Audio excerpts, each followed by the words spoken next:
cortita de esa. Un amigo te encarga que devuelvas un libro a la biblioteca. En el tiempo que tienes el libro para ir a devolverlo, ¿lo estás poseyendo? No, ya te explica el ejemplo que di en clase. Subo para ver si se puede.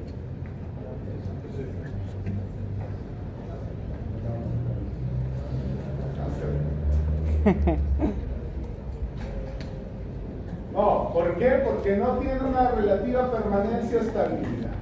Es decir, estás manejando un auto y eres víctima de un secuestro al paso. El secuestrador con un arma te amenaza y te obliga a que sigas conduciendo. ¿Posees tu auto durante el lapso de la amenaza? ¿Sí o no? ¿Qué te falta? Voluntad. Voluntad. También falta corpus, porque tú no tienes el control, lo tiene el otro durante ese lapso.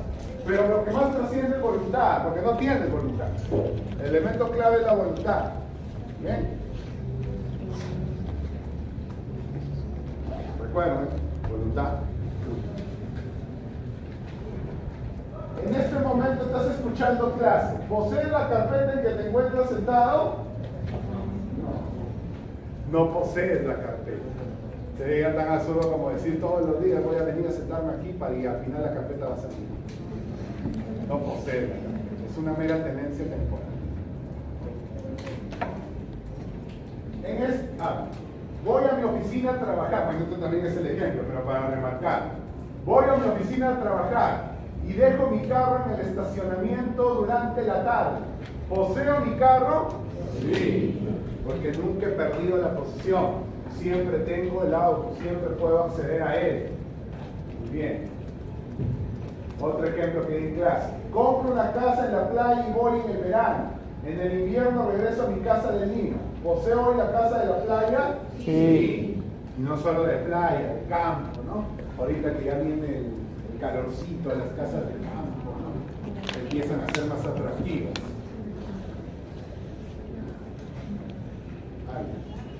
Juan y Pedro heredan una casa en Miraflores. ¿Qué relación posesoria hay entre ellos? Me da la oportunidad de explicar usted.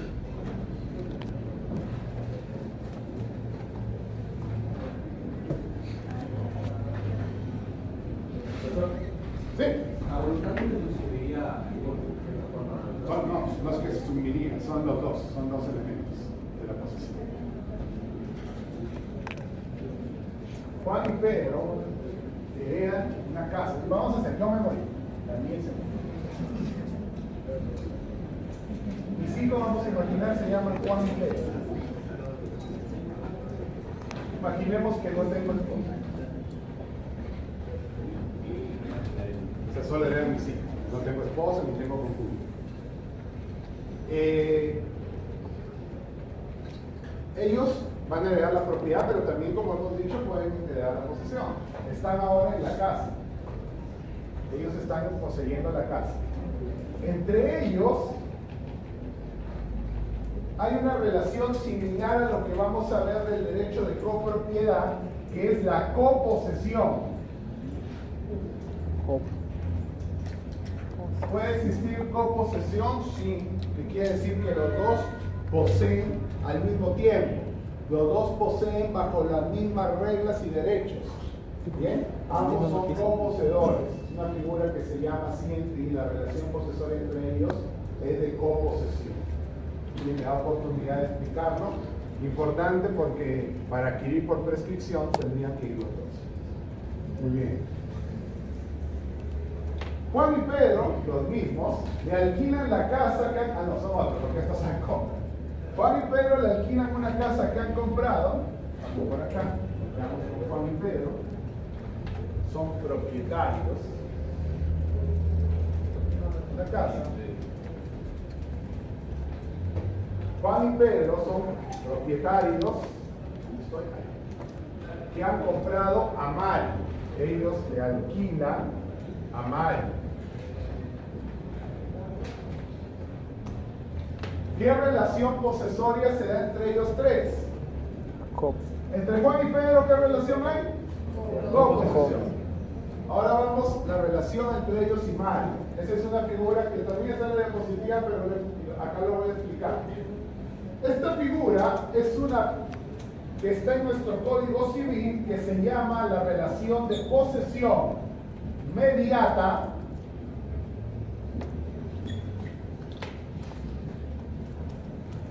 y la posesión inmediata.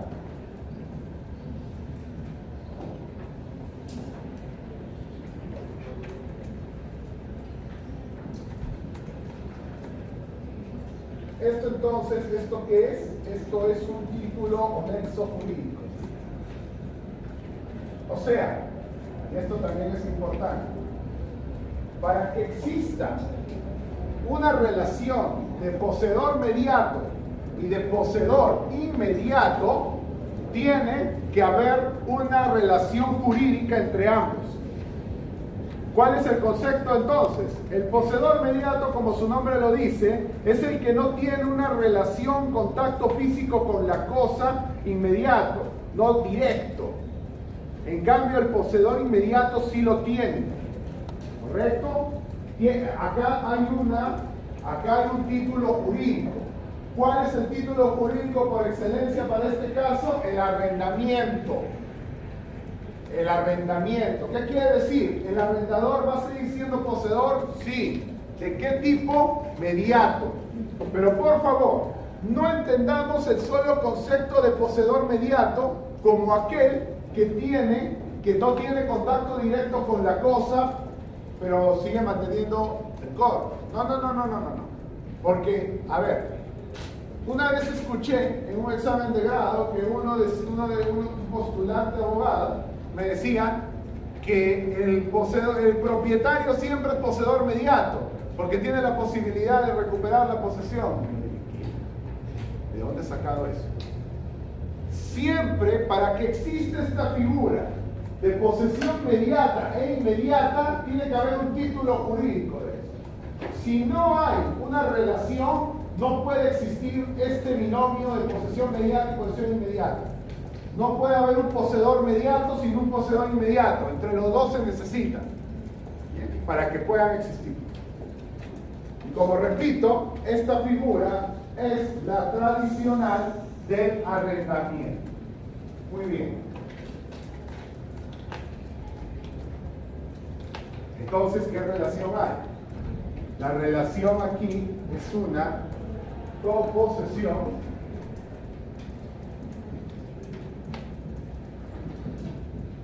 y la relación aquí es de posesión inmediata. Los dos tienen posesión inmediata y acá inmediata.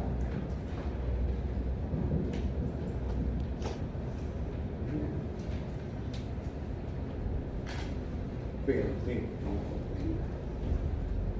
Dos casos más y terminamos. Dos más y menos. La mentira más generalizada.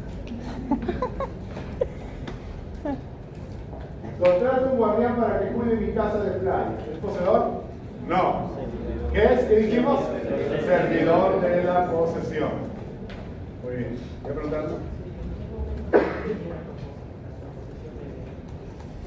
Bueno, en primer lugar, lo de la inmediatez e inmediatez termina con la finalización del contrato.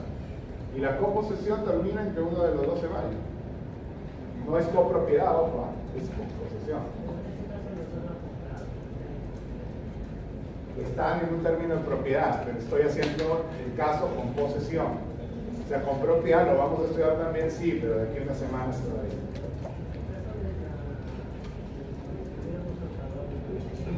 Perdón, ¿puede avisar?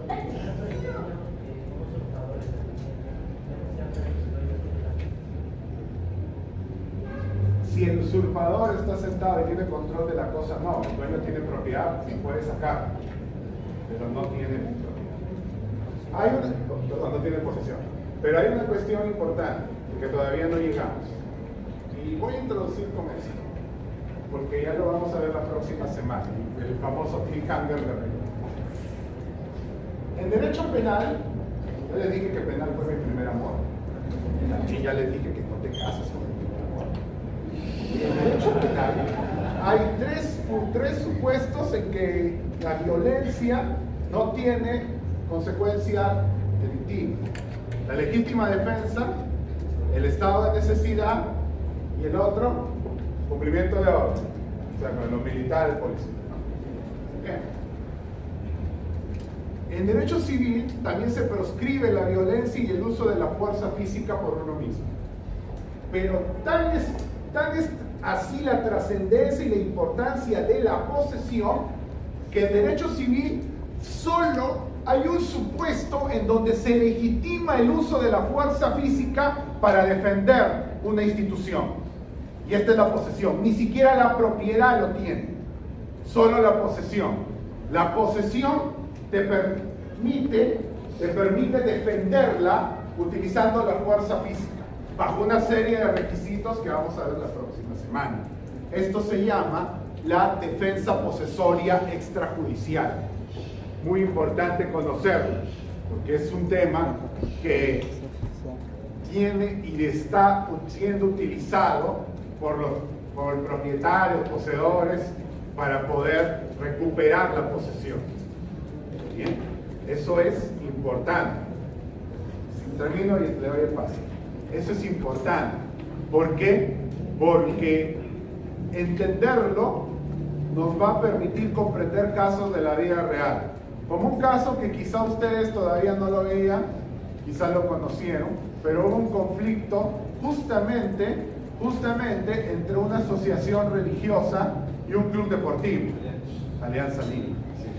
Ustedes lo van a conocer ahí. Por favor, después hacemos los comentarios deportivos. Yo soy fanático del fútbol, y soy hincha del Aucho, por si acaso, soy chiquitito. Pero a lo que voy. Nosotros, estos casos mediáticos son los que nos muestran las categorías jurídicas. Hasta los hinchas empezaron a conocer todo de derecho sin ser abogado. Sí, quería preguntarme. Sí, yo una consulta respecto. ¿Qué ocurriría si es que yo no arrendo la casa, pero hago un contrato, algo para que lo cuide y vive en la casa? ¿Sigue siendo servidor de la posesión? Sí, claro. Es el caso de vigilante también, similar a la vigilancia, porque él está siguiendo instrucciones de ti. Tú lo has contratado para que cuide la casa, si vive ahí, eso pasa un montón. Es porque no es un arrendamiento, es un contrato de vigilancia. ¿Bien? Entonces, es defensa de la posesión extrajudicial. Defensa posesoria extrajudicial o de la posesión extrajudicial. Eso lo vamos a ver en la próxima clase. Terminamos con este casito. Antes se te permite, ¿no? Guillermo es propietario de una casa de playa en Salvador, aumentando un poco el nivel, la cual utiliza los meses de enero, febrero y marzo. En el mes de julio, el perro de Luis, vecino de Guillermo, escapó de la casa y entró en la de Guillermo, estableciendo ahí su centro de operación. En ese momento la casa se encontraba ocupada por Andrés desde hacía un mes. Andrés había forzado la cerradura de la casa para poder ingresar. Además cambió la chapa de la casa. Guillermo desconocía el hecho de que Andrés habitaba en casa. La pregunta primera: ¿posee Guillermo la casa? ¿Tiene Andrés algún derecho sobre la casa? ¿Y quién posee el perro? Vamos a ver.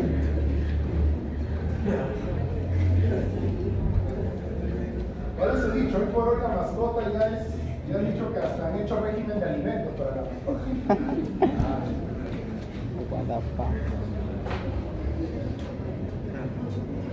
Sí, lo pensé que era de otro país, pero él me sacó el pronunciamiento.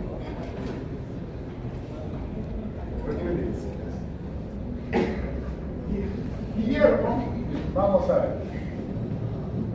Guillermo es propietario de la casa, la cual utiliza los meses de enero y febrero. En el mes de julio, el perro de Luis, vecino de Guillermo, escapó de la casa y entró en la de Guillermo. O sea, hay una casa vecina, es de Luis, su vecino, y el perrito. Vamos a hacer así nomás.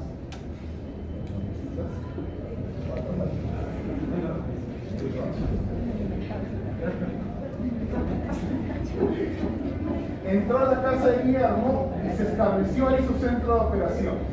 En ese momento la casa se encontraba ocupada por Andrés. quien había forzado. Andrés había entrado y forzado desde hacía un mes. Guillermo desconocía el hecho de que Andrés habitaba en la casa. Primera pregunta, ¿posee Guillermo la casa? No. No. En estos momentos Andrés es quien tiene señorío sobre la casa. Y acá pues repito, no confundamos, estoy hablando de posesión, no de propiedad. No he dicho en ningún momento, Guillermo puede, te he preguntado, ¿Guillermo puede recuperar la posesión? Eso no ha sido mi pregunta. ¿Puede hacerlo? Sí, puede hacerlo. Mi pregunta es, en estos momentos, ¿quién está en posesión? Y la respuesta es Andrés. ¿Tiene Andrés algún derecho sobre la casa? Pues sí, en realidad sí. En realidad tiene los derechos de que no se le pueda despojar solo bajo ciertos supuestos que vamos a estudiar la próxima semana. ¿Quién posee el perro de Luis? Y también distinguimos propiedad de posesión, porque si dijera quién es la propiedad, pues Luis. Pero la posesión sigue el axioma jurídico que hemos hablado hace la semana pasada, o hace 2 semanas. Lo accesorio sigue la suerte de lo principal. Los animalitos siguen siendo bienes. Si está dentro de un inmueble, el poseedor es Andrés. ¿Sí? Con esto no quiero decir que si si Luis desea recuperar el perro, quizá Andrés ni siquiera tenga intención de tener al perro, le sirve y va. Puede ser. Una cosa importante, hoy en día muchos se pelean por las mascotas. He visto casos de que una persona le deje cuidada la mascota a otra y se encariña y pues después ya no la quiere devolver. Son casos que a veces incluso se han llevado hasta conciliador. Esta es la importancia que han aquí. La tierra es de quien la trabaja. ¿No? Yo tengo mascotas, pero soy enemigo de humanizarlos. No son seres humanos. Nunca, ¿verdad? He visto, vamos, permítame la crítica. He visto que bautizan a sus perros, he visto que les hacen fiesta de cumpleaños, hasta he visto que les hacen baby shower. Por favor, permítanme la humilde crítica que esto es contrario a todo caso. Si lo quieren hacer, soy partidario de la libertad individual, ya lo he dicho. Pero sí me permito. Bien, el otro caso vaya pensando. En diciembre del 96, un grupo terrorista tomó la residencia del embajador de Japón. ¿Poseían el terrorista el inmueble? Sí o no. Veremos y haremos el contexto, porque espero que no olviden el estudio de ese episodio, porque creo que todavía algunos no nacimos. Muy bien, nos vemos la próxima semana. Gracias.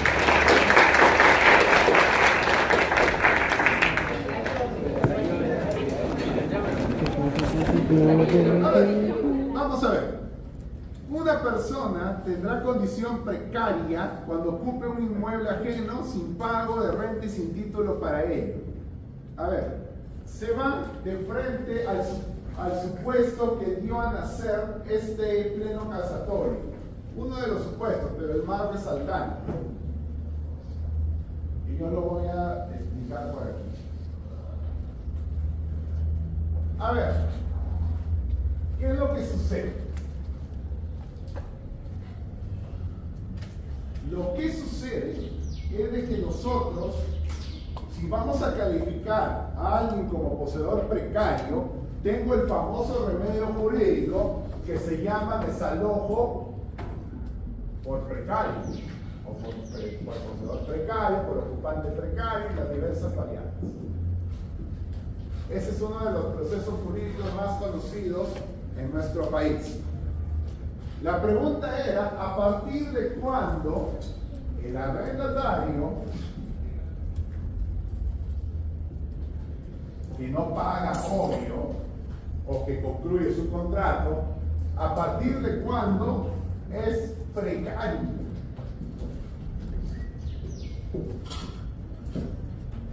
Esa es la duda que generó todo este pleno casatorio. Una de las dudas, la más importante. Después hay otra, pero empecemos con el precario. Con el arrendatario. A ver, si yo tengo un contrato de arrendamiento, vamos a poner contrato, bien bonito mi contrato. Muy bien. El arrendador es, voy a hacer el ejemplo conmigo, Daniel, y el arrendatario es Juan.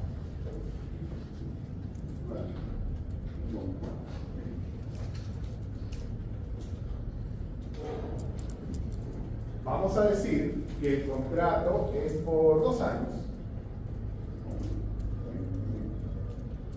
2 años, de una casita. Una casita.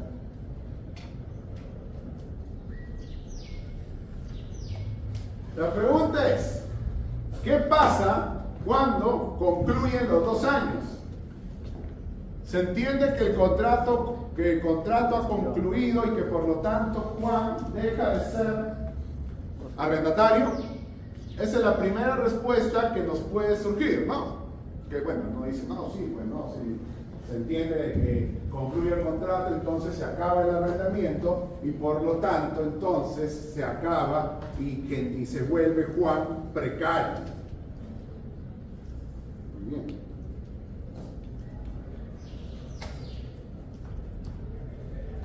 A ver, este caballero, por fuerte, por favor. ¿Puede leer el 1700? Escuchemos el 1700. Artículo 1700. Continuación del arrendamiento. Vencido el plazo del contrato, si el arrendatario permanece en el uso del bien arrendado, no se entiende que es renovación tácita, sino la continuación del arrendamiento, bajo sus mismas estipulaciones, hasta que el arrendador solicite su devolución, la cual puede pedir en cualquier momento.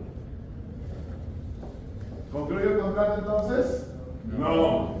Repito, el 1700 dice que el contrato de arrendamiento, si cuando concluye el plazo determinado, si no se entiende una renovación, ojo, sino una continuación del contrato.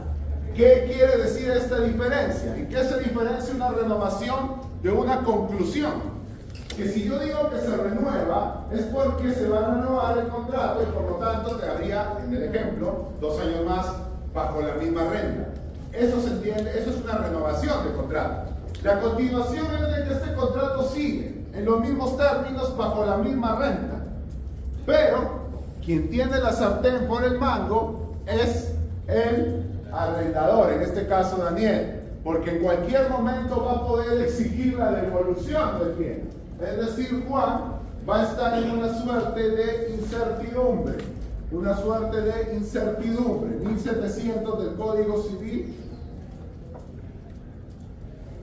Juan, y esto se soluciona por el 1700 del Código Civil. Es decir, entonces, que pasados los 2 años, habiendo dicho esto, pasados los 2 años del contrato, Juan, ¿es precario o no?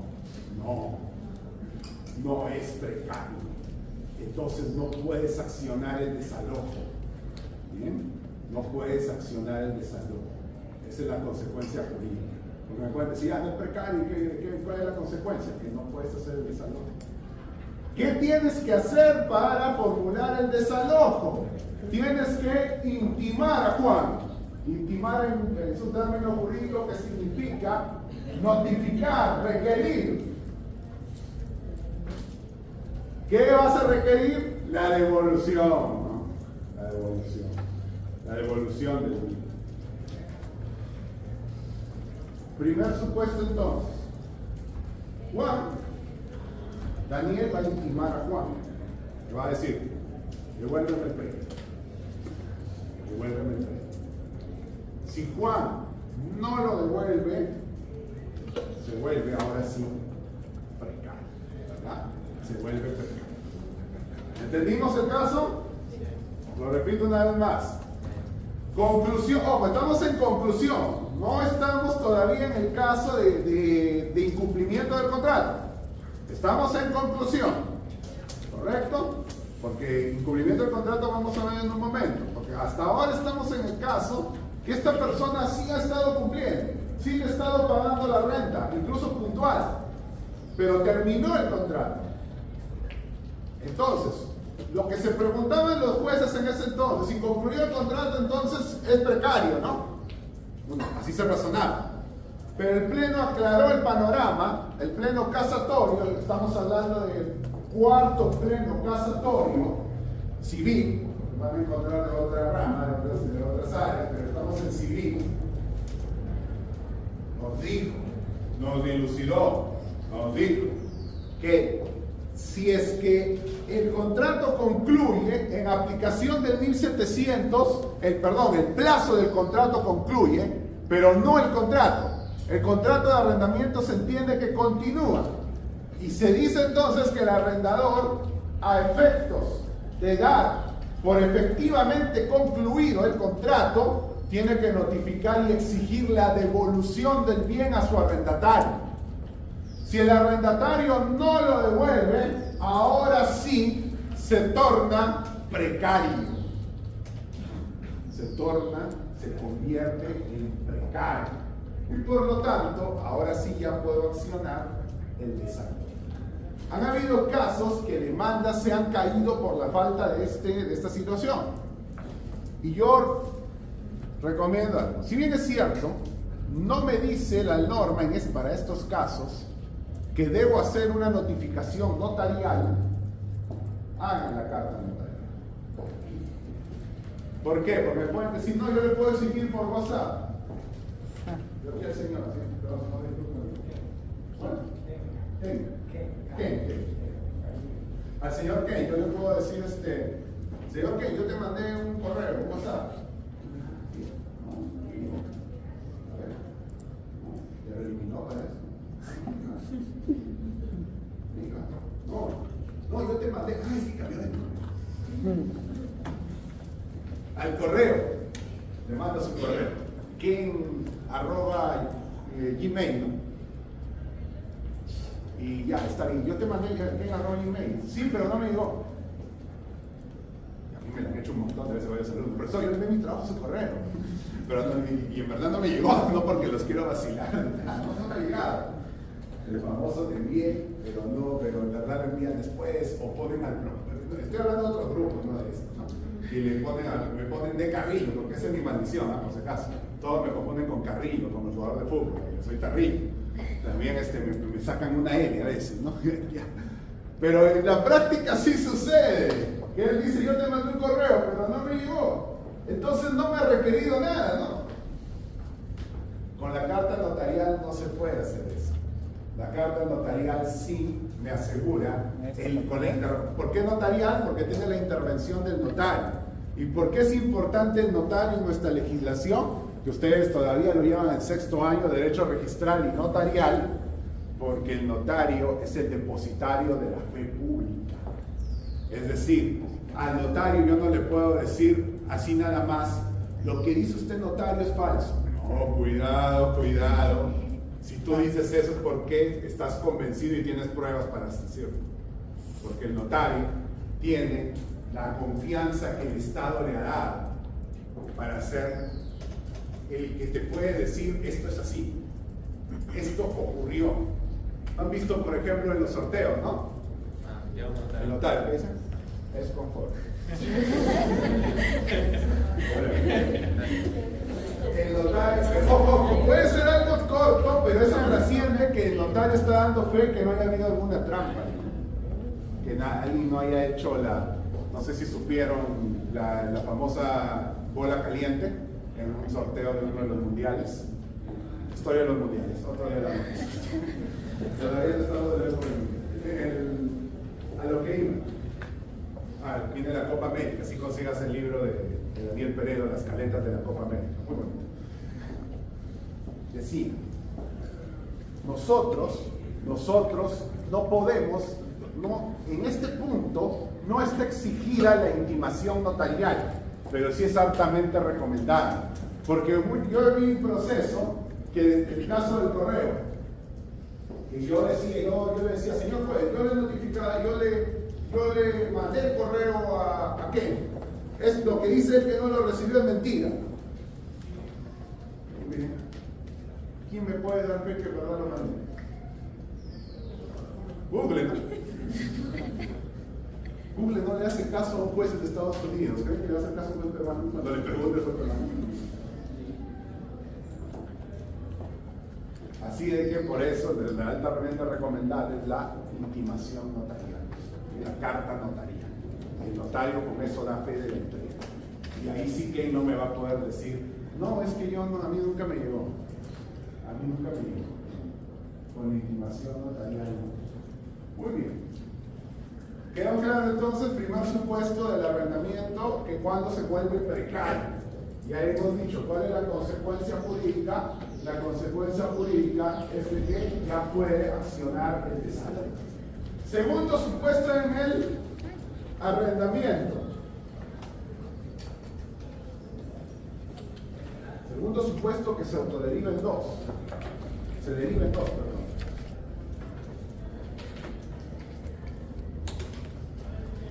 A ver.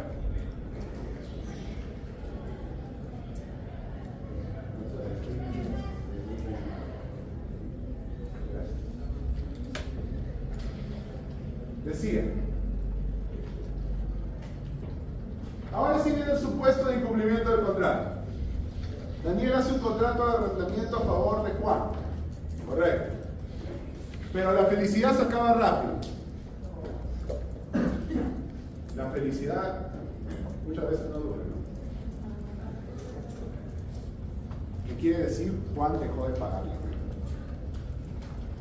Entonces, acá, nuevamente, miren, y por supuesto, me van a decir, bueno, entonces tiene que pagar la renta, que se vaya. Una vez más, esa es la felicidad. Esos son los cuentos de hadas, ¿no?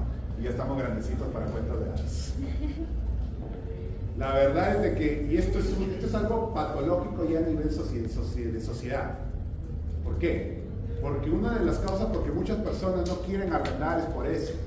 Porque dicen, yo no arriendo porque no quiero problemas, no quiero que me toque un inquilino que luego no se quiera ir.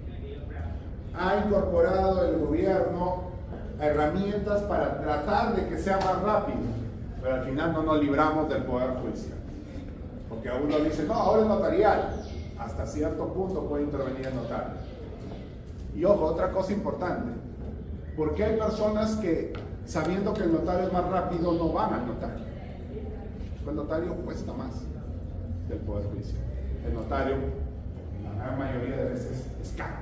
Es más caro que ir al poder judicial. Por ejemplo, un notario, también cuando uno fallece, un notario puede declarar a los herederos. Y eso la mayoría va al notario porque es más rápido, pero el juez también lo puede hacer.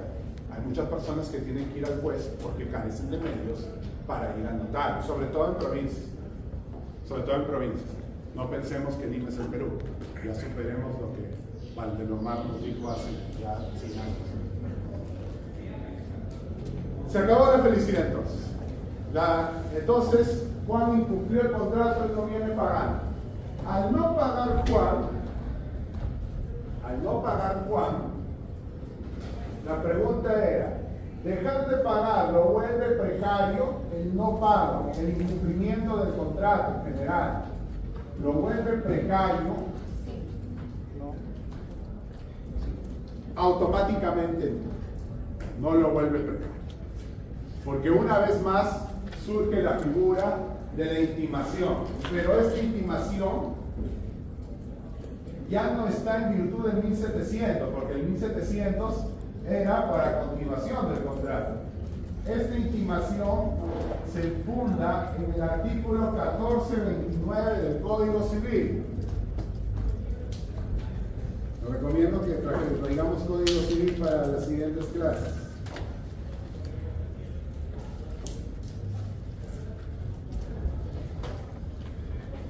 A ver. ¿Qué dice el 1429? Esto lo voy a leer. Voy a ver si no demora, lo proyecto. Para que todos lo veamos en vivo y en vivo.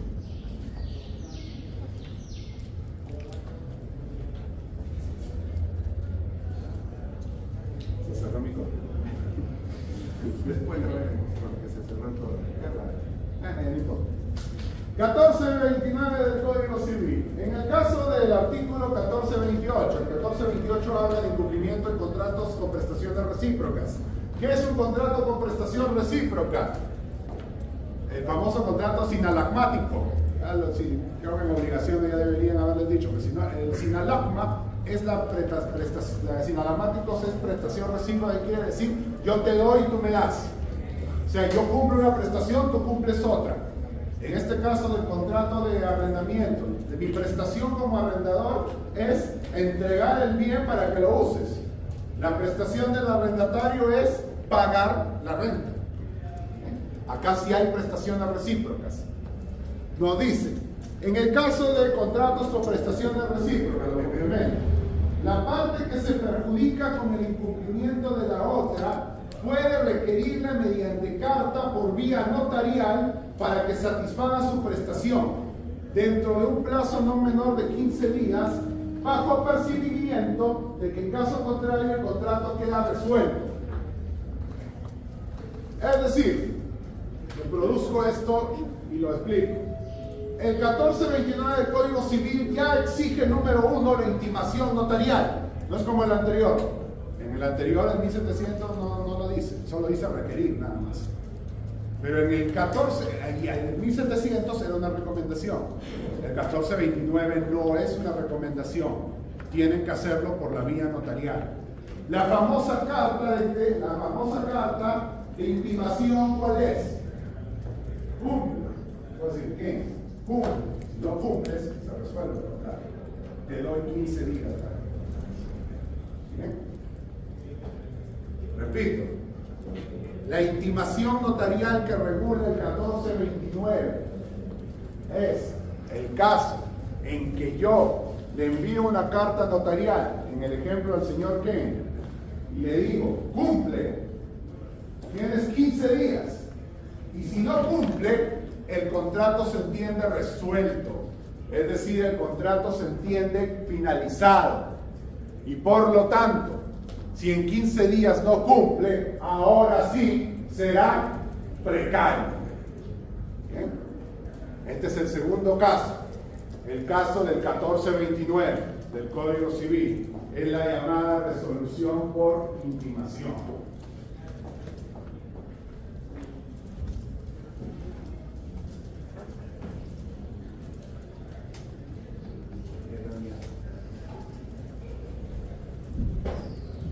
Un caso adicional de arrendamiento. Por arriba.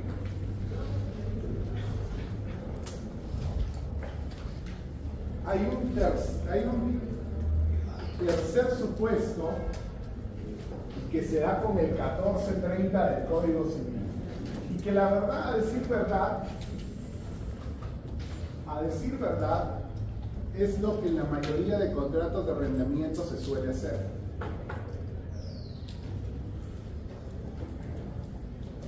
El 1430 del Código Civil, tengo que adelantarme, no me queda de otra, estos artículos son del libro de contratos, pero sé que lo van a ver todavía el próximo año, pero no me queda de otra que adelantar. Pero sí se entiende, y si no entienden, levántenme la mano.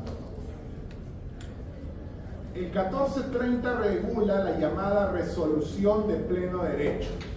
¿Qué es esa? La resolución por cláusula resolutoria expresa. A ver. Vamos. Acto jurídico. ¿Cuáles son las tres modalidades del acto jurídico? Cargo, Condición, plazo y cargo. cargo. Dentro de la condición, ¿cuáles son los dos tipos de condición? Vas con la suspensiva y resolutoria, ¿verdad, señor?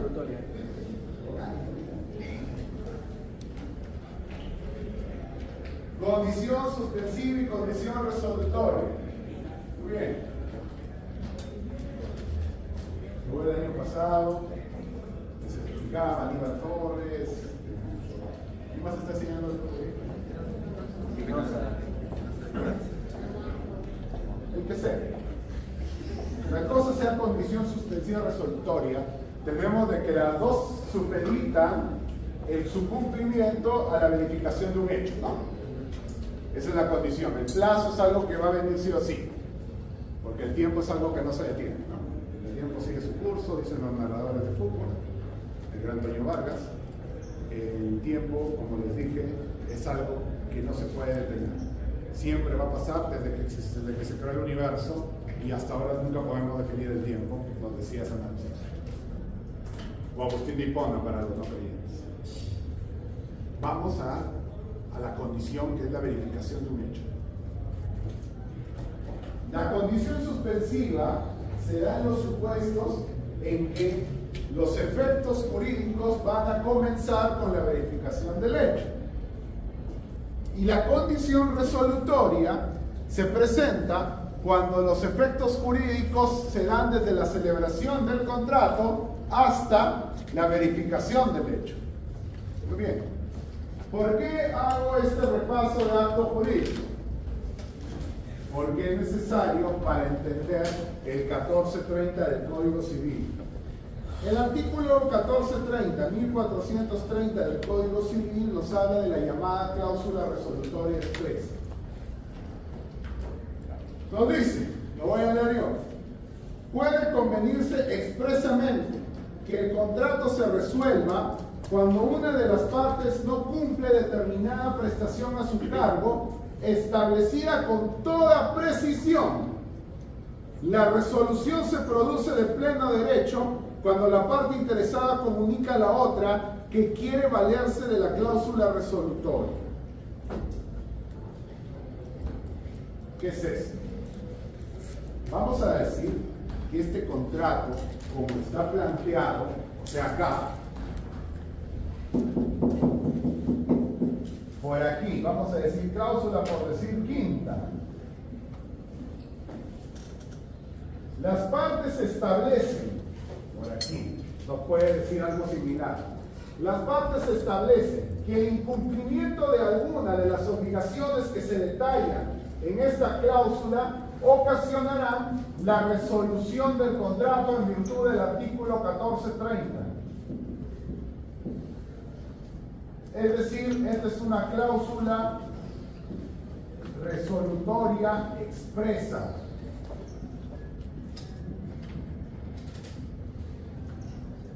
¿Por qué? Porque el 1430 no me dice que sea, o sea, a ver, no me dice solamente cuáles son las obligaciones que tiene el arrendatario.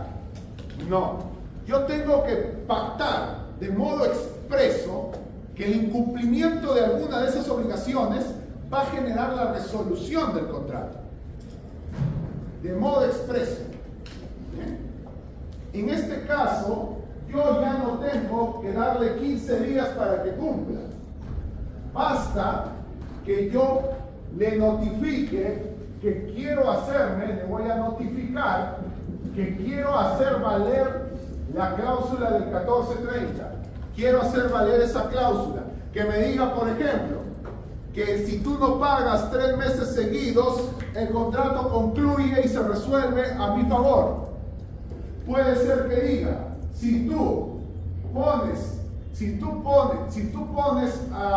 el bien como destino de restaurante, de discoteca, de licorería o X, cuando está claro que es para casa, el contrato se resuelve de pleno derecho.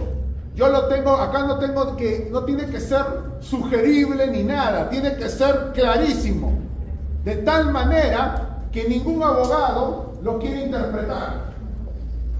Porque aquí en Perú, interpretación, ustedes ya estudian interpretación en el acto jurídico, ¿no?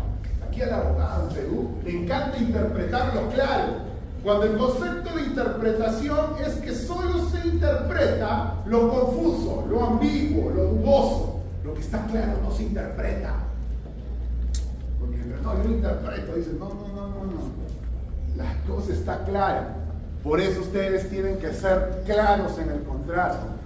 No se fíen en los modelos que a veces los consiguen, que te vende Beto, creo por acá. No se fíen.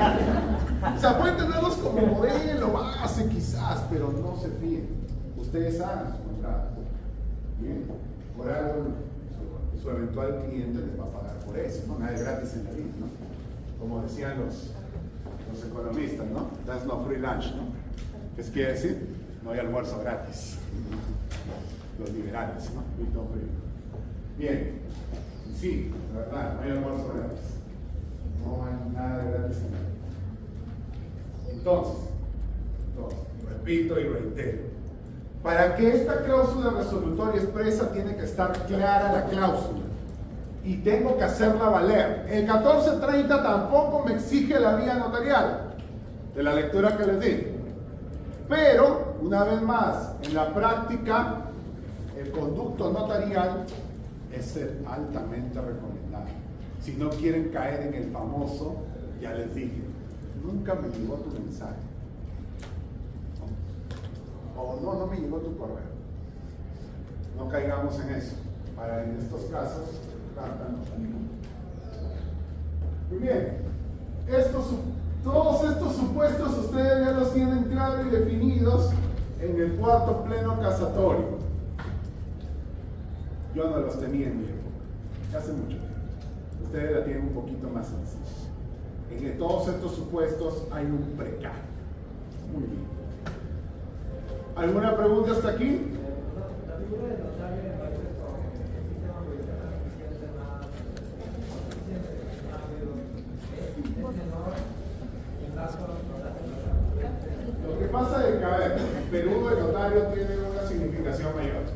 Si tú te quieres comparar con países de Estados Unidos, no hay notario. O sea, no hay un notario como peruano, como en Perú. Hay un notario. El notario es aquel nada más que no necesita ser abogado. Es aquel nada más que deja constancia de un hecho. Por ejemplo, los cerrajeros en otros países son notarios. En Estados Unidos. Porque aquí, por ejemplo, el cerrajero, cuando quiere abrirla, tú dices, por favor, abre esta puerta en mi casa. Y el cerrajero de Estados Unidos te va a pedir una constancia que sea en tu casa. ¿Y la gente no pasa eso? No. Bueno. Pero en Estados Unidos se te lo piden. Los que han visto Breaking Bad hay un capítulo de esos en la cuarta temporada, creo que Skyler entra a la casa de Walter llorándole al cerrajero. Los que han visto Breaking Bad, si no lo han visto, lo recomiendo. Pero ver series te hace ver cómo es la realidad en otros países. Algunas te lo mienten, por si acaso, porque la justicia en Estados Unidos demora mucho como la peruana. No tanto como la peruana quizás, pero demora también. Demora. No es de, o sea, nosotros vemos en las películas, en las series que todo es rapidito, ¿no? Pero obvio, ellos tienen que presentarlo mejor, ¿no? Si acá nosotros a veces hacemos telenovelas así de que hay un juez, hay un jurado, pero no funciona, no sé por qué lo hacen. Pero bien, volviendo a tu pregunta, en otros países la figura del notario no tiene la significación peruana, pero, ojo, latinoamericana, te preciso, porque no vayamos a pensar que el Perú es el único que tiene ese sistema notarial. No, lo tiene Colombia, lo tiene Brasil, lo tiene Argentina, lo tiene Chile y varios países más. Es lo que yo siempre les digo, no piensen que el Perú es un islote. Perú tiene unas regulaciones muy similares a nivel latinoamericano y también muchas a nivel de España, o sea, más bien iberoamericanas, porque el Perú a veces importa más. Por ejemplo, en nuestro Código Civil tenemos figuras de Italia, Alemania, España, tenemos figuras también de Suiza, y como siempre digo, al final este código terminó siendo una mixtura, y como buena mixtura mal hecha, ¿no? El tema es que nosotros a veces, lo vamos a ver cuando veamos el tema del derecho de propiedad y el registro, tenemos ahí contradicciones, pero hay que saber resolverlas con lo. Termino la respuesta a tu pregunta diciendo, definitivamente hay alternativas a la vía notarial. Yo por eso lo digo altamente recomendable, porque si tú en tu correo, si viene un perito, va a tu laptop y ve que tu correo está en algún archivo temporal, pues ya lo tienes verificado.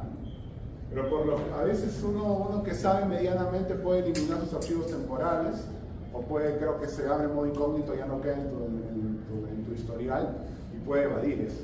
Por eso la mejor recomendación para este tipo de casos es la carta notarial. ¿Bien? Si yo les preguntaría en el examen si la carta notarial es necesaria para el caso del 1430 o del 1700, eso es falso. No es necesaria, pero sí es recomendable. ¿Alguna otra pregunta? Adelante. Profesor, hablando sobre el tema del notario, digamos en el supuesto de que hay una constancia notarial donde diga que una parte del terreno, una parte de la casa se le cede a una persona, ¿esa constancia notarial vale para poder pasar como a registro público? ¿O para ponerlo como... No, es de que, a ver, pero hay propiedad, ¿no? Porque si es posesión, ya dijimos, la posesión no se inscribe. No, no es por tema de posesión, sino como por ejemplo en un terreno donde ni siquiera, digamos que en esa propiedad solo hay un propietario, pero en realidad hay 3 sujetos, donde digamos que es un edificio y el segundo piso se le pone, o sea, en la carta, en la constancia notarial se dice que el segundo piso le corresponde a tal persona. No creo que el notario se aventure a decir eso. El notario va a decir, he visto y verificado que en el segundo piso están viviendo estas 3 personas. Difícil, ¿verdad? Puede darse, no digo, pero, es difícil. ¿Por qué? Para conversar. El notario, para que se inscriba algo en registros públicos, no es de que el notario lo diga, sino de que las partes tienen que decirlo. Que yo te transfiero o te doy en arrendamientos o cesión en uso esta parte. Claro, justamente el ejemplo específico es que las 2 partes expresamente dicen que con toda voluntad, que sin tener vicio de voluntad, dice que se le cede esta parte a tal persona en el segundo piso. Es que me das un caso que tiene varias variables. ¿Por qué? Porque en primer lugar tenemos que ver que si el que sea es propietario. Y por eso ahí estaría ejerciendo uno de sus 4 atributos: usar, disfrutar, disponer, reivindicar. En este caso sería el uso y el disfrute, porque está transfiriendo. Y disposición, perdón, también, los 3 a la vez. Segundo caso, y le digo a todos, es muy común que en registros públicos tengas inscrito un terreno, pero en la realidad es una casa de 3 pisos. Yo digo, ¿cómo voy a transferir el segundo piso en registros públicos si solamente tengo un terreno inscrito?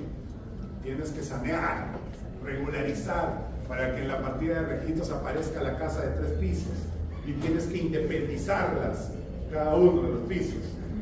Por eso es lucrativo, porque no muchos saben eso. Si te vas a especializar en ello es importante.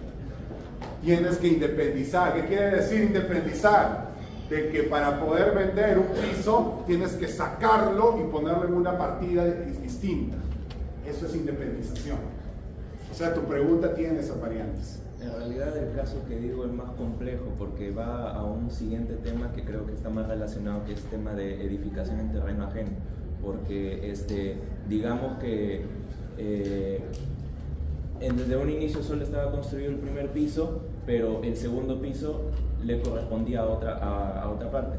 Ya en la constancia decía que el propietario y la demás parte constaban de que a esa persona le correspondía, pero otra de las partes construyó en el segundo piso.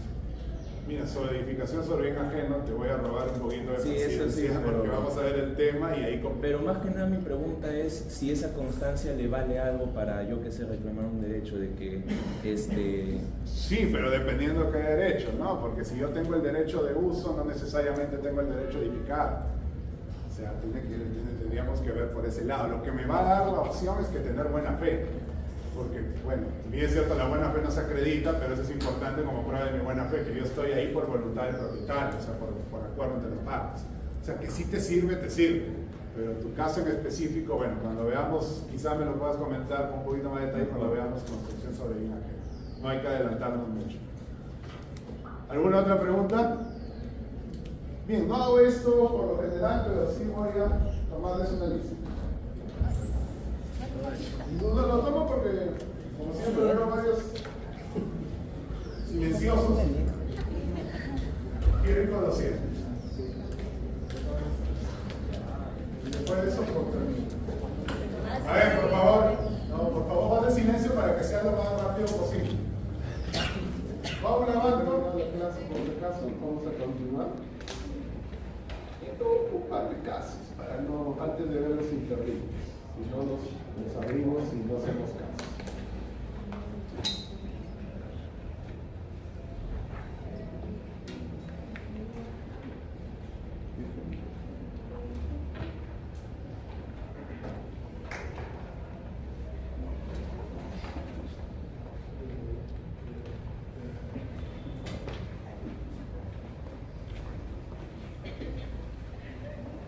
A ver.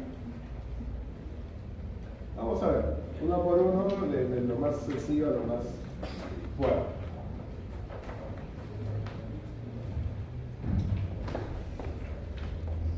Caso 1. Cuando la biblioteca te proporciona un libro, ¿qué clase de poseedor eres? ¿Qué ocurre si dejas olvidado el libro en la cafetería y lo encuentra otro alumno que lo guarda para devolverlo más tarde? A ver, si la biblioteca te proporciona un libro, hay un contrato verbal, incluso a veces te hacen pensar, te préstamo, ¿no? De mutuo. Si es que hay, ¿qué tipo de poseedor serás? Poseedor inmediato. ¿Eh? Porque aquí sí hay, ¿qué dijimos? Hay un vínculo jurídico. Hay un vínculo jurídico de préstamo del libro, ¿no? Muy bien, eso es importante. Entonces serás un poseedor inmediato. ¿Qué ocurre si dejas olvidado el libro en la cafetería y le encuentra otro alumno que lo guarda para devolverlo más tarde? ¿Este alumno será poseedor? No hay posesión acá. Simplemente hay una mera tendencia que lo va a llevar a devolverlo más tarde. Llegas a la universidad con tu auto y el único estacionamiento libre es el del decano, pero como lo viste salir el tiempo que tú ingresabas, te estacionas en su lugar. ¿Qué clase de poseedor eres? ¿Si eres poseedor? Sí. Pero no eres poseedor, a ver, ¿eres un poseedor temporal? Sí, hay una temporalidad, sí, vamos a decir que sí. ¿Pero tenías derecho a estacionar ahí? No tenías. Si tú lo sabías, sí. Entonces eres podríamos decir, durante ese lapso, eres un poseedor de mala fe, poseedor ilegítimo, porque no tenías un título para estacionarte, ¿no? ¿Bien? Correcto. Una cosa que sí quería mencionarles y que he visto en algunos controles de lectura. Por favor, no caigan en la muletilla del periodo de tiempo. No se dice periodo de tiempo porque un periodo es tiempo. ¿Sí? Ha visto algunos que escribieron así y se los digo para que lo corrijan. No, tampoco el famoso hubieron, ¿no? Hubieron no existe, es hubo. Esas son unas muletillas que veo en su redacción y que como abogados que ya próximos a hacer tienen que retirar.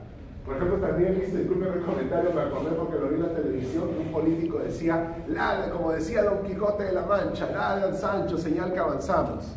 El que ha leído el Quijote sabe muy bien que eso no está en el Quijote de la Mancha. Eso no está en ningún lado del Quijote de la Mancha. Ándale a decirle, no sé, o dártela del culto, lo que le pasa. Es posterior, ¿sí? Ojo, sí, no es que esa frase no exista, pero no está en Don Quijote de la Mancha. El que ha leído lo puede corroborar.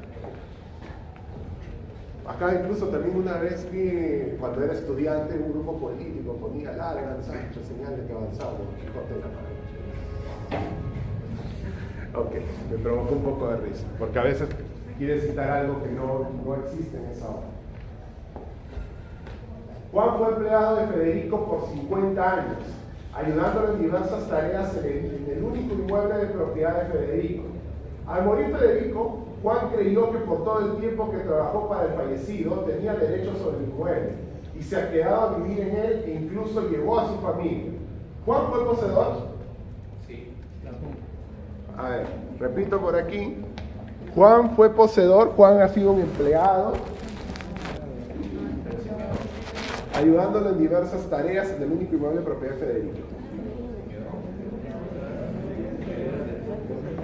A ver, vamos a separar. En principio, Juan era un servidor de la posesión, porque él era un empleado y solo seguía instrucciones de Federico. Y a lo que me preguntaste, me había olvidado. ¿El servidor de la posesión puede ejercer defensa posesoria? Sí, pero siempre bajo indicaciones y bajo la figura de que él está poseyendo, él está en función de un poseedor que no está en esos momentos en el inmueble. Una vez me dijeron, ¿por qué el servidor de la posesión puede ejercer la defensa? Porque para eso está justamente. Recuerden que el mejor ejemplo de servidor de la posesión es el vigilante. Sería absurdo que le dijéramos al vigilante, no puedes ejercer defensa posesoria, ¿no? Justamente para eso estás contratado. ¿Ve? O sea, el servidor de la posesión sí puede hacer. Por ejemplo, si el servidor se entera que hay un poseedor y no le da aviso al poseedor, no se encuentra en casa y ahí invade el terreno, entonces no le da aviso al poseedor y este se entera, por ejemplo, un año después, igual sigue tomando los 15 días de posesión, o al haberse enterado el servidor ya no. Mira, en teoría sí, se toman los 15 días a partir de la toma de conocimiento, pero va a ser muy difícil que tú digas en un proceso judicial posterior, que tú le digas que mi empleado, mi vigilante, no me dijo nada. Va a ser difícil creer eso. Entonces, por eso siempre un monitoreo. O sea, no solo dejar al vigilante, sino un monitoreo, llamar, decir que todo bien, ¿no? Ahora, si es que hay ese monitoreo, el que engañó, no te dijo que lo habían invadido, pues hay una responsabilidad civil de esta persona, ¿no? Quizá esté coludido con los invasores, eso ya será una materia de investigación. Ojo que hay un delito penal en las invasiones, pero como les dije, eso ya lo estudia el derecho penal. La usurpación, ¿ok? La usurpación, el delito penal, hay un delito penal con estas invasiones. Pero, como repito, a mí al menos en civil, mucho no me va a interesar la usurpación. En penal sí, tiene su... Muy bien. Faltó, ya. Bueno. Hasta acá, Juan fue empleado. Al morir Juan creyó que por todo el tiempo tenía 8 y se quedó a vivir en él, incluso llevó a su familia. En ese lapso, a partir de la muerte de Federico, Juan, ¿será o no el poseedor? En principio no, porque él es un servidor y si ha continuado ahí es, digamos, una mera tenencia, algo tolerado por la familia, pero si hay lo voy a adelantar, porque lo vamos a ver en prescripción adquisitiva. Sí puede existir un hecho que se llama intervención posesoria, que puede significar una mutación de ese estatus, para decir que sí es un poseedor, incluso con ánimo impropio. Sin embargo, en este caso, la respuesta es amplia. Es decir, ¿Juan fue poseedor? Sí, en principio no, pero sí bajo un supuesto. ¿Cuál puede ser un supuesto de intervención posesoria? Que Juan, cuando lleve a su familia, desconozca cualquier llamado de la familia de Federico, desconozca y no solo desconozca, sino empiece a pagar los impuestos, a pagar el impuesto predial, a pagar los impuestos luz, agua, teléfono. ¿Bien? Por eso yo digo muchas veces, siempre me han dicho, yo a veces tengo que ir a la municipalidad y decirle, cóbrame. Así como lo oigo. Porque esa es una prueba de que tú estás poseyendo e incluso tienes ánimo domini, es el pago del impuesto predial. Es la prueba por antonomasia, por excelencia. Y muchas personas dicen que, wow, yo tengo que ir a la municipalidad y la municipalidad a veces me va a decir, no te tengo en el registro, pero va a pagar. Sí, voy a pagar. Vamos a ver. Y por ahí te sacan tu código, todo, para que te des a pagar. Y sí me interesa pagar. Sí, querías ver. Profesor, evidentemente de que antes incluso de que comience a pagar o de las llamadas, el servidor está sometido a una subordinación. Si ya se murió quien está subordinado, ¿por qué no podría, por el mero hecho de evitar la propiedad, la casa, volverse poseedor en primera instancia? Porque tú entraste como servidor y en principio, como dices, hay un contrato, a veces los contratos no terminan con la muerte. En realidad entra la sucesión contraria, que debe seguir ese contrato, ¿no? O sea, en principio tú sigues estando al servicio del propietario. ¿Bien? Ese es el tema. Por ejemplo, igual te lo planteo saliendo para que lo entiendas mejor. En un arrendamiento, porque se muere el arrendador, se acaba el contrato, no. La sucesión está obligada a seguir respetando ese contrato. En ese sentido va la respuesta, ¿no? Pero ojo de que sí puede haber un hecho que implique el cambio de estatus. ¿La pregunta? Seguimos con el siguiente.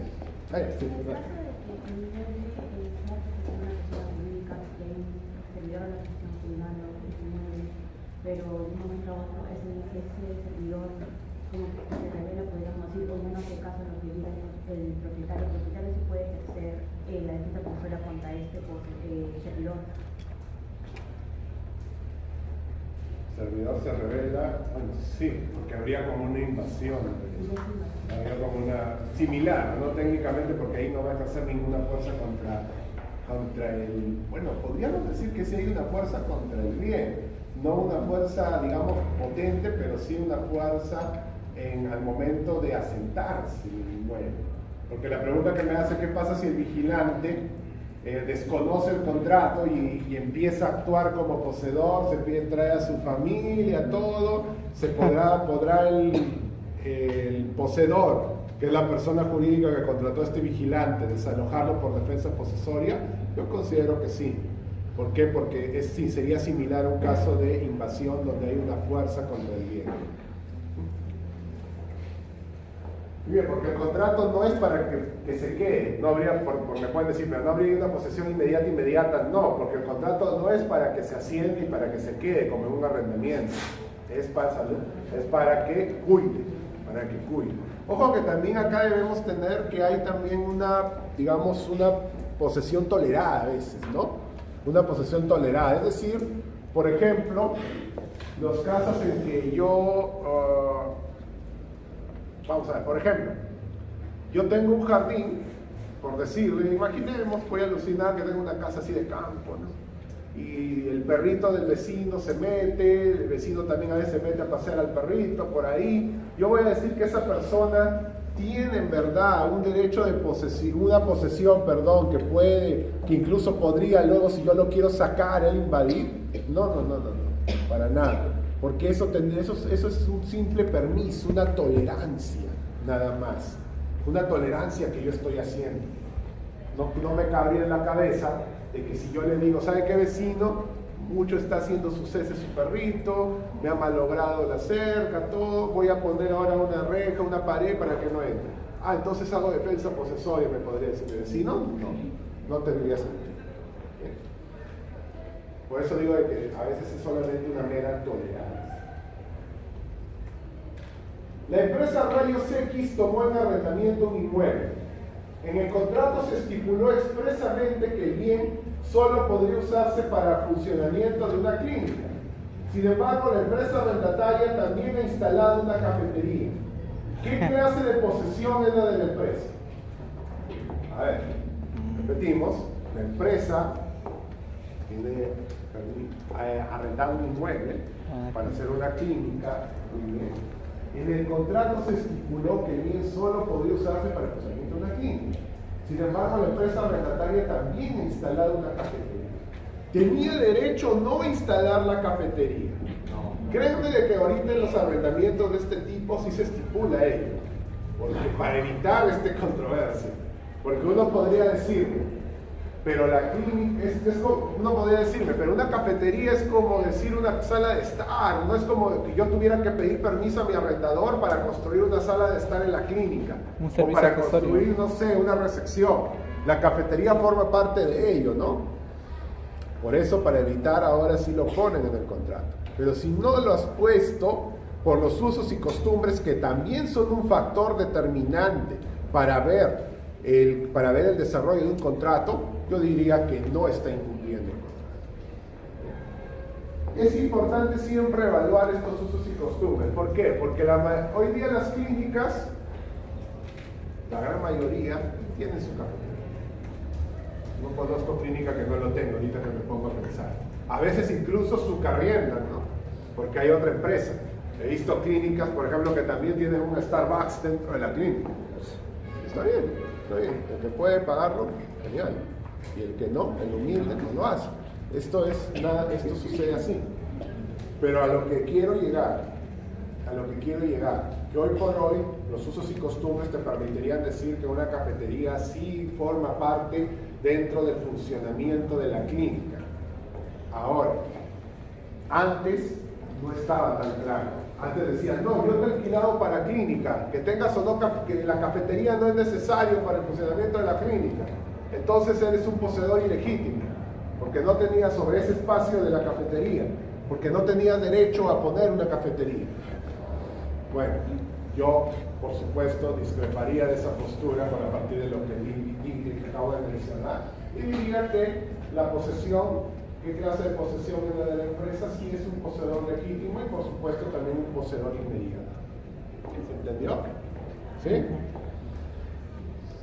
Les digo que hoy en día, para evitar este problema y para la felicidad de todos, porque al final eso es lo que debemos de buscar, la felicidad, a veces es difícil, por supuesto, pero lo ponen en el contrato. Se dispone que un área tal esté destinada a cafetería, o si la clínica tuviese la necesidad de poner una cafetería, estará siempre guardando el destino del bien, pero cuando no estaba puesto, entraba la controversia. ¿Bien? Correcto. ¿Ves? Ahora pasé un poquito porque estaba interesante. Pero no me pasaba, está sí, pero generalmente acabamos un poquito antes para poder, para no atiborrar, no cansarnos. Vamos a dar un par de casos más. Este es de la mejora, pero ya la mejora ya lo vimos. Vamos a ver el caso de aquí luego. El de Ignacio Bolaños. No, me voy por acá.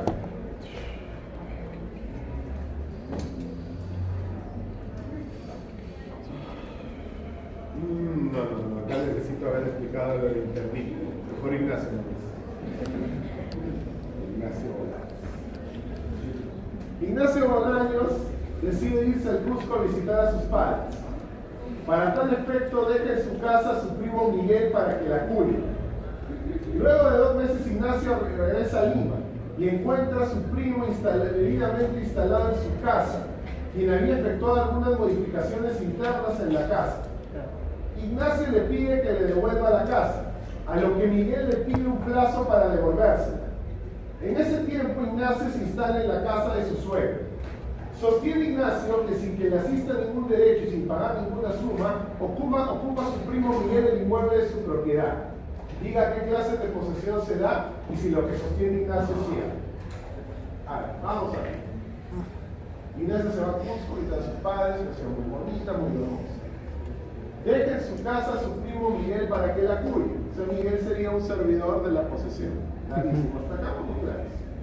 Luego de 2 meses, Ignacio encuentra a su primo debidamente instalado, quien efectuó algunas modificaciones internas en esta casa. Bien. La pregunta es, ¿Miguel se volvería poseedor? No. Por lo que hemos dicho, va a seguir teniendo el estatus de servidor y esta tenencia no lo vuelve poseedor. ¿Por qué? Porque no tenemos datos de que él ya haya hecho alguna actuación para ser poseedor, para variar el estatus. Eso es el principio.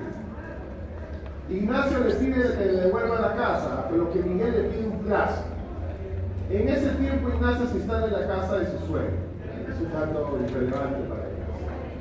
A ver, esta concesión de plazo lo vuelve a Miguel poseedor, es decir, ¿hay un contrato aquí o es una tolerancia? Es una tolerancia. Como diciendo Miguel, ándate, no, dame un plazo para buscar algo, ya está bien, te lo doy. Ignacio accede, pero a lo que iba una vez más, no confundamos la tolerancia con una posesión precaria. A eso quería llegar. ¿Por qué? Porque la posesión precaria en algún momento te podría dar facultad para ser propietario por prescripción. Les dije, el invasor es un poseedor sin título.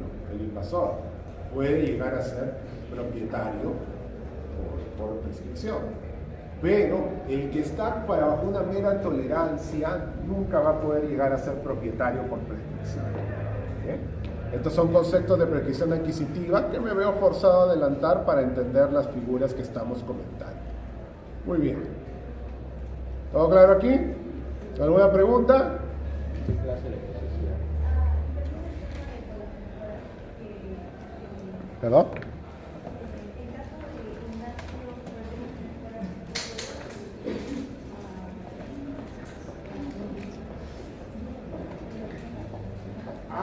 La mejora se refiere. Sí, Sí, claro.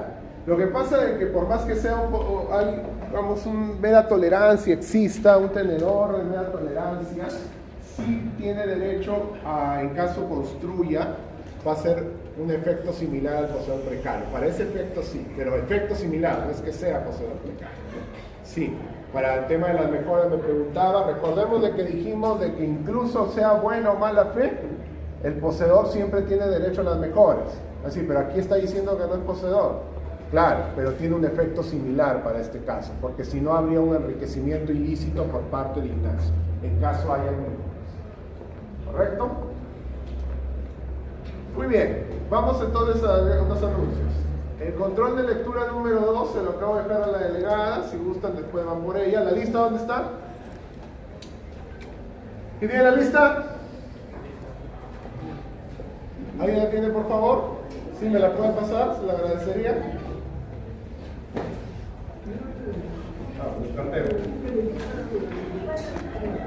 Ya.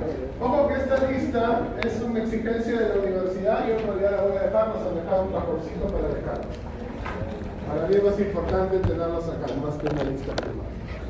Segundo anuncio, la próxima semana también tenemos una práctica, pero en esta oportunidad la voy a hacer a las 9 de la mañana. ¿Por qué? Porque quiero terminar interdictos antes que den la práctica y tengan un mayor sustento. ¿Entendido? No, eso no quiere decir de que van a venir a las 8:30, 8:45. Es más, les conviene venir temprano porque vamos a desarrollar temas vinculados. Y por último, todavía no les entré el control de lectura 1 porque me faltan corregir poquitos, pero me falta. Y mejor termino y lo entrego el paquete. ¿Alguna pregunta hasta acá? Muy bien, nos vemos el próximo.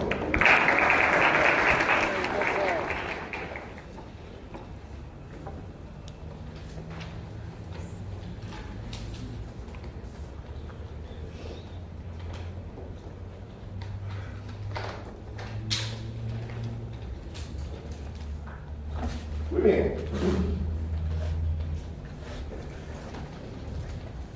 El 23 de mayo los esposos Castro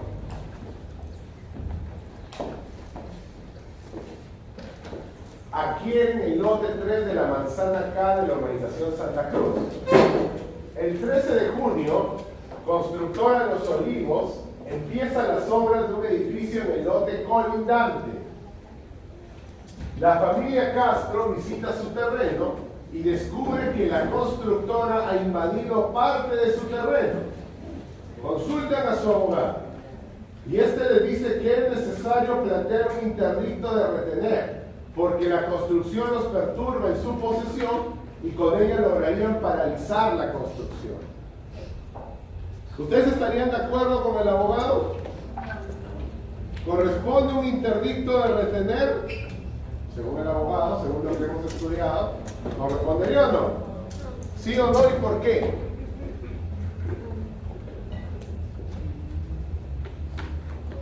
Sí, no, ¿por qué? Porque igual es sí, no, pero ¿por qué?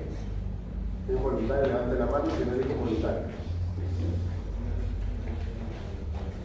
Está corriendo para que diga voluntario.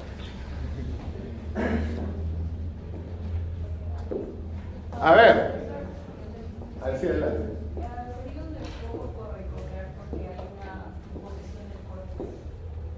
Está bien, correcto, es correcto lo que dice la compañera. No hay recobrar. Este abogado no estudia San Marcos. El interdicto de retener, perdón, no hay retener. El interdicto de retener es ante una perturbación. Lo que podría hacerse, acá sí se lee, no digan que no. Lo que acá dice el abogado. El abogado dice, ya, hay que plantear un interdicto de retener. No. Lo que se plantea es un interdicto de recobrar o incluso, si se da el caso, podría plantearse la posibilidad de una defensa posesoria extrajudicial. Bien, lo que han estudiado la semana pasada conmigo, con la lectura, y ahorita le hemos dado una pincelada más. Bien, entonces la respuesta es, no, este abogado está totalmente equivocado. No tengan miedo en decirlo, ¿no? No tengan miedo en decirlo. Porque a veces nosotros decimos, no, es un colega, no voy a decirlo. No, díganlo. No es un... ¿Va a pasar? Allá, por favor, ya liberen a las sillas que están guardando. No es, ya a estas alturas no es conveniente. Bien, decía, entonces, no, este abogado ha recomendado una acción incorrecta que le puede hacer perder dinero a su patrocinado. Tiempo y dinero, imagínense, ¿no? Imagínense que presento mi demanda al Poder Judicial y viene, no acepta la demanda. Increíble, ¿no? O sea, he perdido tiempo para que me diga el juez, ni siquiera se va a ir al fondo, porque la acción está mal hecha. Muy bien. ¿Correcto? ¿Alguna pregunta al respecto? Cuando no preguntan es porque está claro, entiendo, ¿no? Bueno, en la práctica voy a ver qué tal está. Ahí voy a ver. Pedro alquila un departamento ubicado en el piso 10 de la calle Los Nogales el 15 de enero de... Bueno, este es un poco antiguo el caso, pero vamos a desarrollar. El 15 de enero del 2000 por el plazo de 2 años. El 18 de septiembre del 2001, Pedro corta la línea telefónica del departamento, la cual estaba incluida en el alquiler, así como el servicio de ascensor. ¿Qué puedes hacer?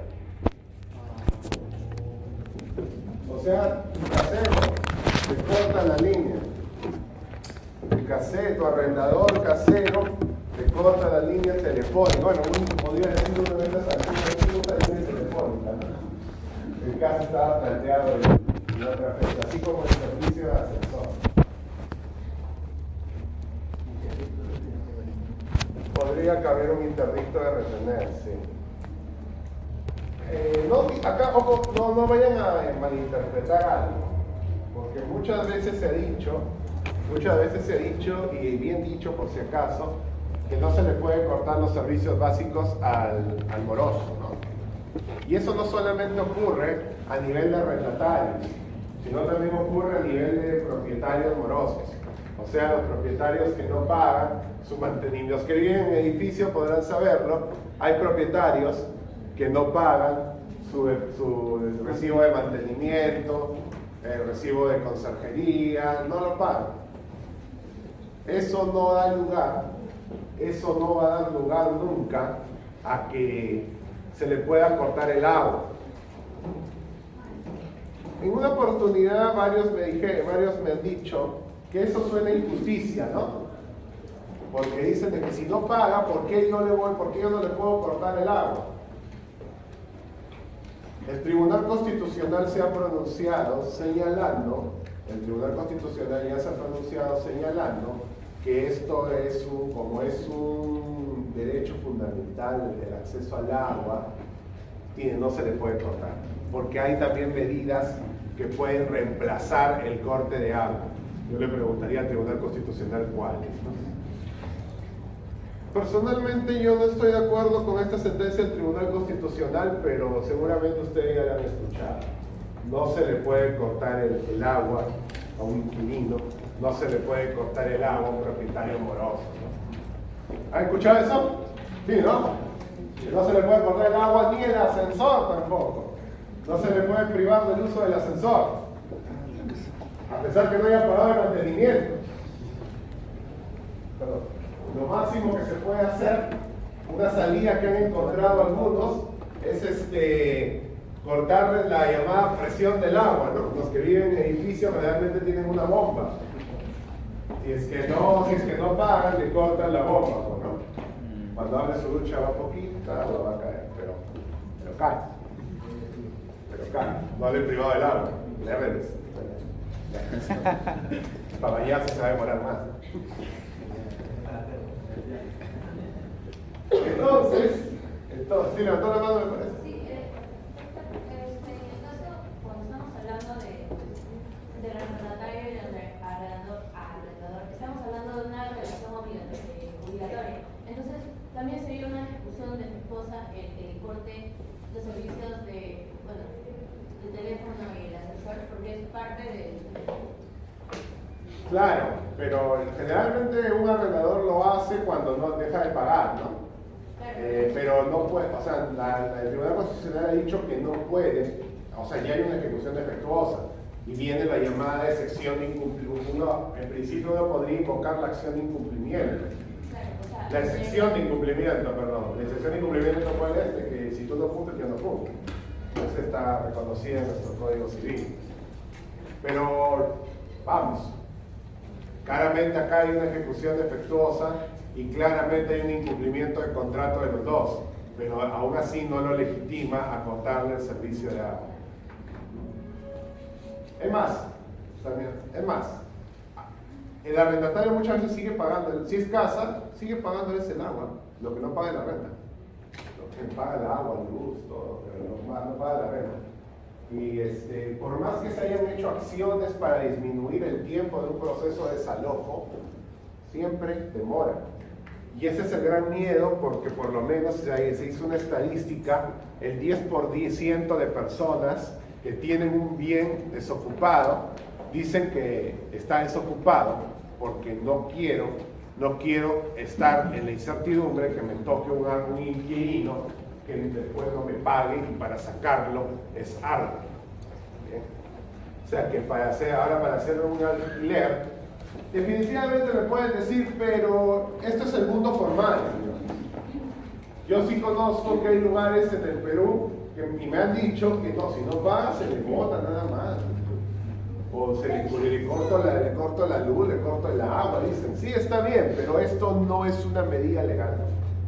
No es una medida legal. Incluso pueden ser denunciados, con eso les digo bastante.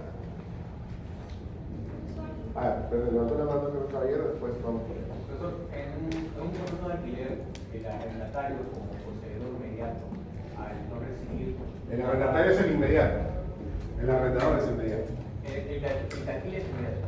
El que alquile es inmediato, o sea, el que está en contacto físico. No, me refiero a que al propietario de que Ya, ok, ese es el inmediato, tierras. inmediato, como poseedor inmediato, al no recibir una paga no se puede decir que está perpetuando de cierta forma la posesión del inmueble y por consecuencia podría por ahí con la perturbación inicial dentro del comercio. En realidad la perturbación va más en línea del poseedor inmediato, pero bueno, en realidad no la veo en interdicto porque como te repito, la perturbación va más en la línea de una acción, de un hecho que puede infringir tu estatus posesorio. En cambio en el del arrendador no lo veo. El del arrendador, bueno, el arrendador puede que no le paguen, a la larga lo que se está incumpliendo una obligación que no va a afectar su posesión espiritual directamente, ¿no? Sí, por aquí hay más, quería Quisiera consultar, usted en el interrupto del tribunal dijo pues presupone una perturbación por particularidades, horas nuevas, estado ruidoso. Hay otros, se puede también mencionar otros medios donde se ve perturbado necesariamente esos tres medios. Uno es que los actos materiales eso comprende bastante. En realidad esos son los supuestos, ¿no? Los actos materiales no me voy a detallar, por ejemplo, el caso que se Claro, los actos materiales cabe eso, cabe también lo que decía del ruido de las fiestas. O sea, ahí actos materiales quiere decir actos que se concretan, ¿no? Acciones que se concretan. A eso digo. ¿Algo adicional? Muy bien, ya saben, no se puede promover el agua. ¿Qué más me gustaría? Yo vivo en edificio, lo digo por eso. Y siempre hay los propietarios morosos, los que no pagan el servicio de mantenimiento, todo. Y bueno, lo que se tiene que hacer una acción judicial para poder exigir el cumplimiento de una obligación. Lo que ustedes están viendo en obligaciones, lo que yo les enseñé, la llamada ejecución directa, tienen que ir al Poder Judicial para que el Poder Judicial le obligue a pagar. Si no pagas por las buenas, ¿qué hace el Poder Judicial?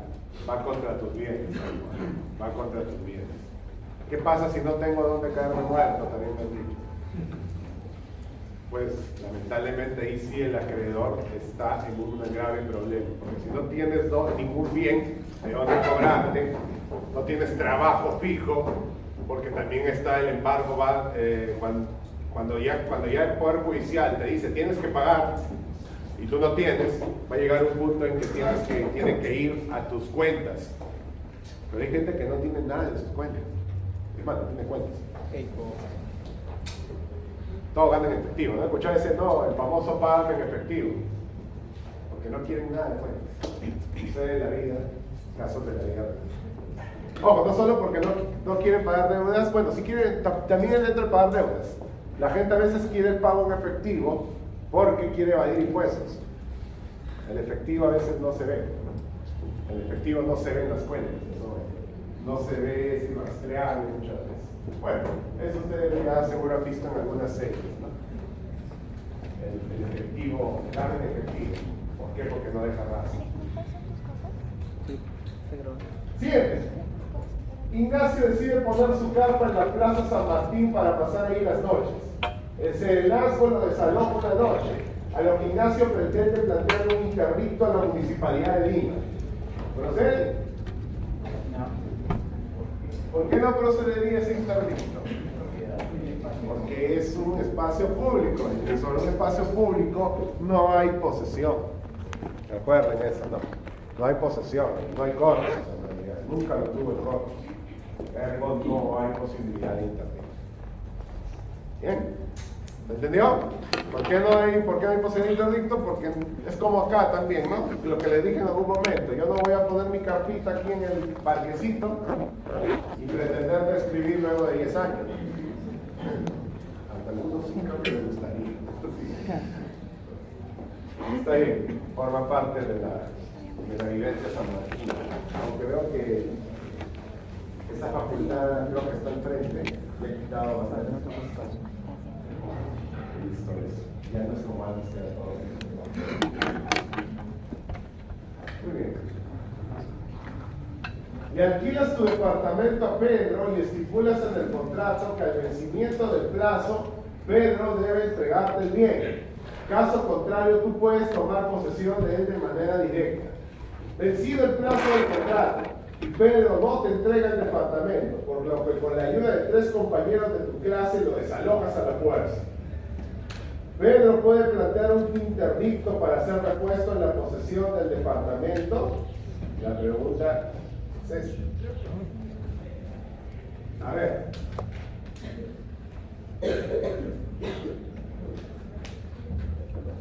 Si hay un arrendamiento, incluyes en una cláusula que al vencimiento tiene que desocupar. Mira. En este caso, vence el plazo y Pedro no te entrega. Piensa así a 3 amigos, ¿no? Yo digo, señor, me ayuda. Como después de cada reunión a veces, ¿no? Después siempre sale el pata que quiere hacer un negocio, que quiere hacer la bronca. Sube, ¿no? Pero dice, pues no vamos ahora, lo sacan a la fuerza. Levantan el peso y lo botan. ¿Eso es válido? ¿Esa defensa posesoria sería válida?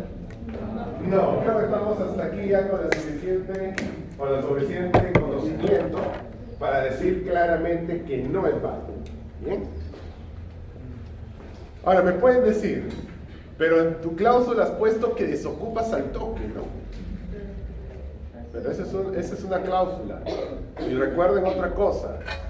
¿Desde cuándo Pedro va a ser precario? ¿Desde que deja el bien? Desde que le notifiques que se retire. Le notifique que se retire. ¿Por qué? Porque recordemos que el arrendamiento se presume que si ha finalizado el contrato, continúa bajo los mismos términos. Artículo 1700 del Código Civil. Bien. Esa es una presunción en un contrato de arrendamiento. Correcto. Y esa regla la vimos cuando estudiamos el 4º pleno casatorio. cuarto pleno casatorio civil. Me falta poquito para cuando veamos prescripción adquisitiva, a partir de la próxima semana, ahí vamos a ver el segundo pleno casatorio, ¿no? Bien, eso es importante. Hay 10, ya les he dicho.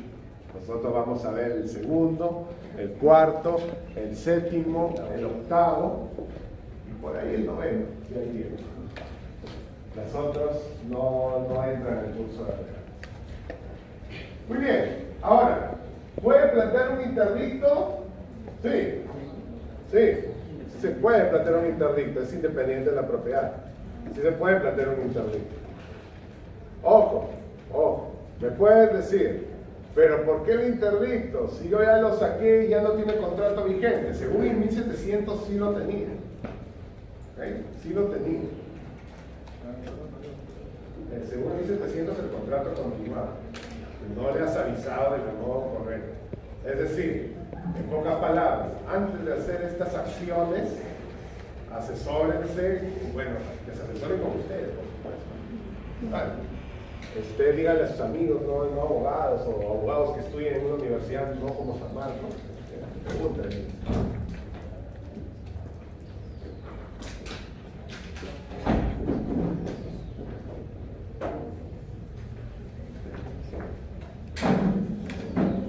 La próxima los caballeros no se ponen en levantarse. Bien, permítanme la verdad. Terminamos con estos dos casos. Pasamos a algo. ¿Crezca? Ah, ya, todavía queda tiempo. A ver, no se me adelante.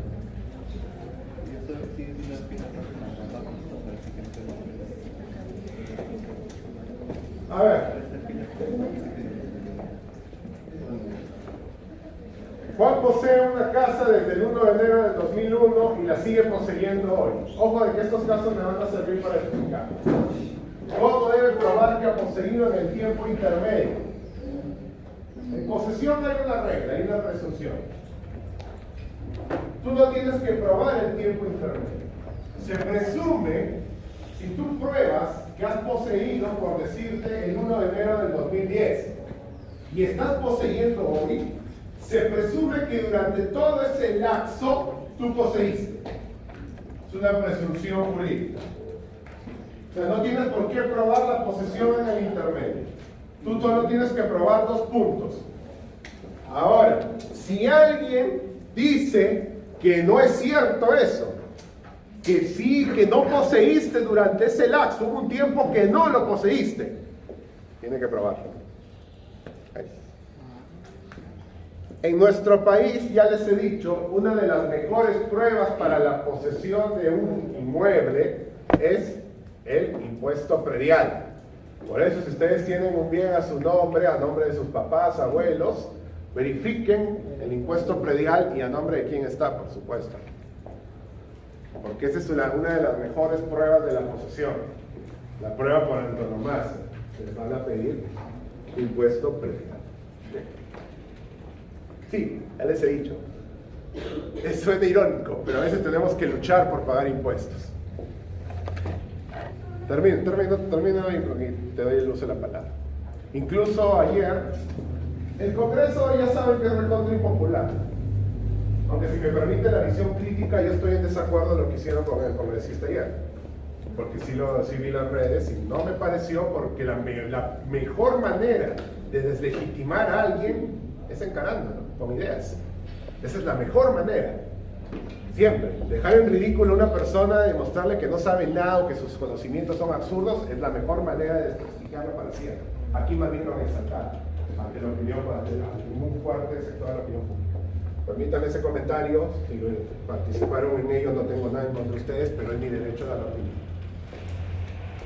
El Congreso ha presentado ayer un proyecto de los tantas tonterías que presenta muy interesante, que para no pagar tanto impuesto a la renta, quizá me esté metiendo un tema que todavía lo van a ver a partir del 5º año, que es tributario, pero el impuesto a la renta se paga. Los que tienen ingresos van a tener que pagar renta. Pero para deducir y disminuir ese pago, sí me parece correcto que se diga a las personas que estudian y hacen gastos por ese estudio que sean deducibles. para bajar el impuesto de la renta. Por eso, a veces digamos, veamos el proyecto, no la persona que lo propone. Veamos el planteamiento. Siempre he dicho eso, veamos el planteamiento. Porque a veces las personas personalizan mucho las posturas y no es así. Bueno, sí, me quería hacer una pregunta, perdón, y adelante.